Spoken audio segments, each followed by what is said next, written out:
65 लाख से ज़्यादा पेंशन भोगियों के लिए बड़ी अपडेट। हायर पेंशन को लेकर श्रम और रोजगार मंत्रालय ने लोकसभा में दी बड़ी जानकारी। नमस्कार दोस्तों, स्वागत हम सभी का फिर से आपके अपने YouTube channel government employ news में।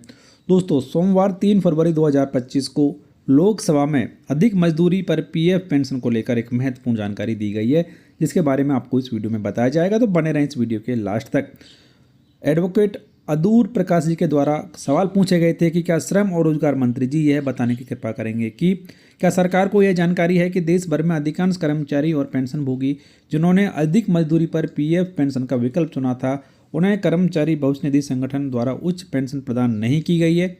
यदि हाँ, तो उच्चतम न्यायालय द्वारा आदेश दिए जाने के 2 वर्ष बाद भी वेतन के अनुपात में उच्च ईपीएफ पेंशन में देरी के क्या कारण हैं?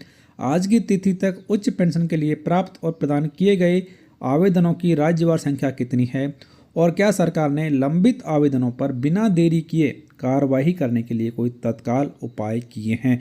तो ये 4 महत्वपूर्ण सवाल उन सभी पेंशन भोगियों के लिए जो कि ईपीएस 95 के तहत हायर पेंशन पाने का इंतजार कर रहे हैं, उन सभी के लिए। तो इन सभी सवालों के जवाब श्रम और रोजगार राज्य मंत्री सुश्री शोभा करांदलाजे के द्वारा दिए गए, जो कि इस प्रकार हैं। यहाँ पर कहा गया है कि उच्च वेतन पर पेंशन के मामलों पर कार्यवाही माननीय उच्चतम न्यायालय के दिनांक 4 नवंबर 2022 के निर्णय के आधार पर की जा रही है। आगे बताया गया कि सत्यापन और संयुक्त विकल्प के लिए ऑनलाइन आवेदन दाखिल करने के लिए ईपीएफओ द्वारा प्रक्रियात्मक विकसित की गई थी। सदस्यों और पेंशन भोगियों इसके अलावा नियोक्ताओं के लिए ऑनलाइन सुविधा दिनांक 26 फरवरी 2023 को शुरू की गई थी, जिसे दिनांक 11 जुलाई 2023 तक बढ़ा दिया गया था।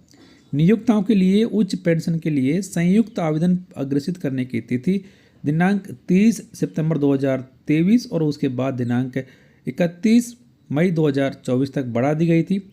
इसके अतिरिक्त सभी नियोक्ताओं को दिनांक 31 जनवरी 2025 तक उच्च वेतन पर पेंशन के लिए आवेदन अग्रेसित करने का अंतिम मौका प्रदान किया गया था। इसके अलावा ये भी बताया गया है कि सदस्यों और पेंशन भोगियों द्वारा कुल 17,48,766 आवेदन प्रस्तुत किए गए थे। इनमें से दिनांक 28 जनवरी 2025 तक की स्थिति के अनुसार 1,65,621 मामलों में डिमांड नोटिस अर्थात उच्च पेंशन पात्रता के लिए सदस्यों को शेष राशि जमा करने की सूचना जारी की गई है और उक्त आवेदनों की संख्या में से 21,885 पेंशन अंशदान आदेश जारी किए गए हैं।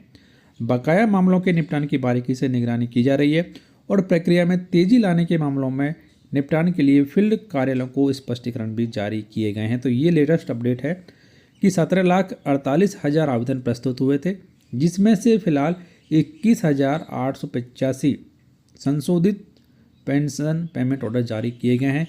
बाकी जो मामले हैं उनको निपटाना भी बाकी है, तो काफ़ी कम प्रोग्रेस यहाँ पर है, यानी कि और इंतजार करना पड़ेगा पेंशनर्स को ईपीएस 95 के तहत हायर पेंशन प्राप्त करने के लिए। तो एक महत्वपूर्ण जानकारी फिलहाल इस वीडियो में इतना ही। वीडियो देखने के लिए आप सभी को धन्यवाद।